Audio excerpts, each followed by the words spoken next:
AP ప్రభుత్వం ఉద్యోగులకు good news చెప్పింది. 2 డిఏలకు సంబంధించినటువంటి జీవోలను విడుదల చేసింది. జీవో నెంబర్ 28, జీవో నెంబర్ 30 తోటి ఉద్యోగులకు డిఏకి సంబంధించినటువంటివి ఇవ్వటం జరిగింది. ఉద్యోగుల డిఏ, ఉపాధ్యాయులు అలాగే రిటైర్డ్ ఉద్యోగులకు సంబంధించి ఈ జీవోలో అంశాలు ఏ విధంగా ఉన్నాయో ఒకసారి మనం పరిశీలించినట్లయితే, కొత్త డిఏ అమలు అనేది మొత్తం ఓవరాల్గా 2 జీవోల మీద కలుపుకొని 33.67% డిఏని పెంపుదల చేస్తూ నిర్ణయం తీసుకుంది.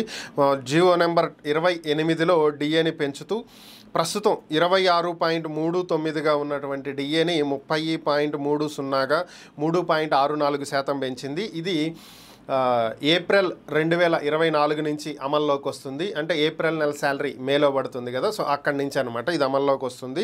అయితే ఈ డిఏలో మిగిలి ఉన్నటువంటి బకాయిలు అంటే ఏప్రిల్, మే గడిచిపోయినటువంటి నెలలో ప్రస్తుతం జూన్ నడుస్తుంది కాబట్టి ఈ బాకీ ఉన్నటువంటి ఏదైతే డిఏ అమౌంట్ ఉంటుందో ఇది ఆగస్ట్ 2024, అలాగే నవంబర్ 2024, ఫిబ్రవరి 2025లో అకౌంట్లో జమ అవుతుందని చెప్పి ప్రభుత్వం ఈ జీవోలో తెలియపరిచింది. ఇక రెండవ జీవో నెంబర్ 30 ప్రకారం 30% ఉన్నటువంటి డిఏని మళ్ళా 3.64% పెంచింది.